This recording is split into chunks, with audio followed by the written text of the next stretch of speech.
में विलरोइड नाम का ये आदमी कॉन्वेंट्री इंग्लैंड में बहने वाली एक नदी के छिछले पानी में अपने तसले बाल्टियां लेकर महंगे महंगे पत्थर और सोने की तलाश कर रहा था। लेकिन उसे इस पानी में कुछ ऐसा मिला जो उसने कभी सोचा नहीं था। शुरुआत में उसे लगा कि उसकी टोकरी में नदी की गंदगी आ गई है, लेकिन उसके साथ में खड़े उसके दो बेटों ने तुरंत पढ़ लिया कि ये तो किसी खजाने से कम नहीं है। जी हाँ, एक्सीडेंटली उन्होंने लेड से बने हुए क्यूब्स को ढूंढ लिया था और ये कुछ ज्यादा बड़े नहीं थे, बल्कि छोटे छोटे ही थे और हर क्यूब्स पर बहुत सारे नंबर्स और शब्दों में कुछ लिखा हुआ था। इन तीनों को और ज्यादा मेहनत करने पर यहाँ 60 ऐसे क्यूब्स मिले और यहाँ पर ना सिर्फ कई सारे क्यूब्स मिले, बल्कि इन्हें यहाँ कई पुराने जमाने के सिक्के भी मिले जिनके बीच में छेद किया गया था। विल और उसके बेटों को ये समझ नहीं आया कि ये सभी सिक्के और क्यूब्स किस काम में आते थे, जिसके बाद ये इन्हें उठाकर अपने घर ले आए और इंटरनेट पर इसके बारे में खोजने लगे। जल्दी ही इन्हें इसके बारे में काफी कुछ जानकारी मिल गई और कमाल की बात ये थी कि इस तरह के क्यूब्स को हमारे हिंदू धर्म में प्रेयर्स के लिए इस्तेमाल किया जाता था और इनमें से ज्यादातर छापे हुए शब्दों का मतलब हमारे वेद पुराणों से जुड़ा हुआ है।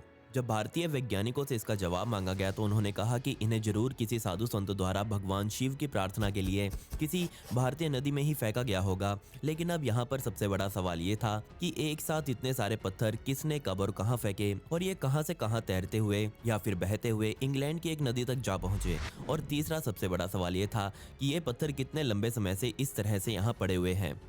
अब क्योंकि यहाँ पर वैज्ञानिकों को इन लेड के क्यूब्स के साथ सिक्के भी पड़े हुए मिले, जबकि उन सिक्कों पर साफ साफ लिखा हुआ था कि इन्हें सन 1980 में बनाया गया था और उसी के हिसाब से वैज्ञानिकों ने अंदाजा लगाया कि ये सिक्के और लेड के क्यूब्स तकरीबन 40 से 45 सालों पहले किसी भारतीय नदी में फेंके गए होंगे। या फिर एक हिसाब वैज्ञानिकों ने यह भी लगाया कि शायद ये सारी अमानत किसी ऐसे हिंदू इंसान की होगी जो पहले इंग्लैंड में कभी रहता होगा और उसके द्वारा ही ये सब कुछ इंग्लैंड की नदी में ही फेंका गया हो।